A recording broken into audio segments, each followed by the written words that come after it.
fourth session on digital exposure, still in the individual exposure part. In a general way, we must be aware that we have a footprint. Each person has a digital footprint on the internet, and that all information from open sources is public information, that it is a question of specialized activities, of methods, of specialized colleagues, of research in open source. It is a profession today of people are trained and specialized in the collection and the analysis of this type of information.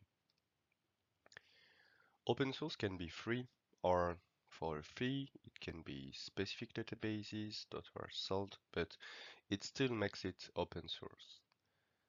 There are three levels on the internet.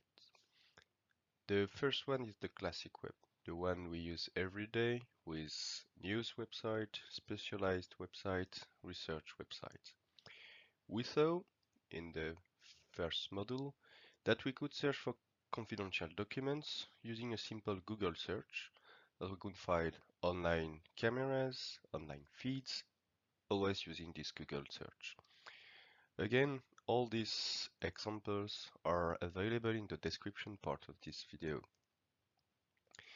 Then we saw that there was the deep web, which represents 95% of what is available on the internet, where the internet is not necessarily referenced by classic search engines and is therefore more difficult to find.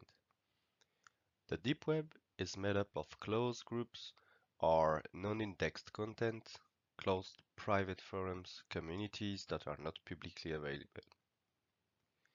The last element we find on the internet is the dark web, where in fact we don't access it directly.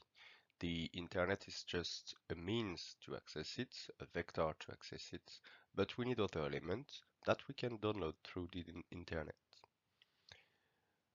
Of these parallel networks, we can name Tor, I2P, or Freenet, Tor being by far the most used and the best known.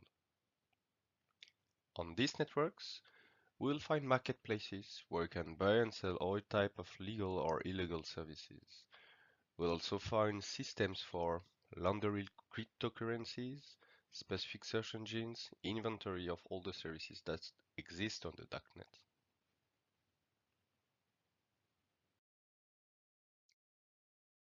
There is an exposure that is controlled. Our presence on search engines, our presence on social networks, LinkedIn, professional networks, on personal servers, or on the cloud. We have to control our presence and to be aware of what we have on there. It's a big subject and it's not easy because, in fact, every time we sign up for a service or every time we download an app, we often tend to have to sign up by default and accept the terms and conditions, which mean that our information is shared. Generally speaking, we have to pay attention to these four elements and be aware, at least aware, of the footprint that we have on the internet. On the other hand, we have uncontrolled exposure. All the information about us that is disseminated by third parties without necessarily informing us. Everything that is family, colleagues, friends, obviously everything that is leaked from applications.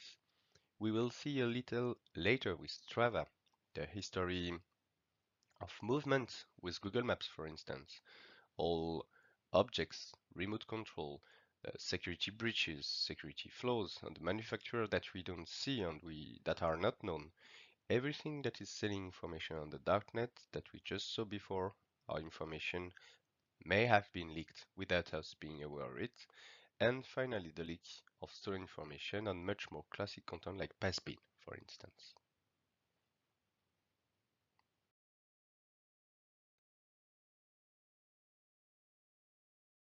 Strava is a racing application, and we see that confidential information such as military bases could be widely studied just by following the public activities of Strava users. So we'll see an example of the Strava leak with this video. Military analysts discovered data released by fitness tracking company Strava reveals sensitive information about U.S. bases and military personnel around the world. Global heat map published by Strava uses satellite information to plot the location and movements of its users by lighting up areas of activity. In locations like Afghanistan, Djibouti, and Syria, Strava users are almost all foreign military personnel, meaning their bases stand out brightly, which could be dangerous for operational security. So this is a perfect example of uncontrolled exposure, and we have to be aware that when we use an application like Strava or any other app, we really have to check what data is sent and to whom it is sent and by whom it is accessible.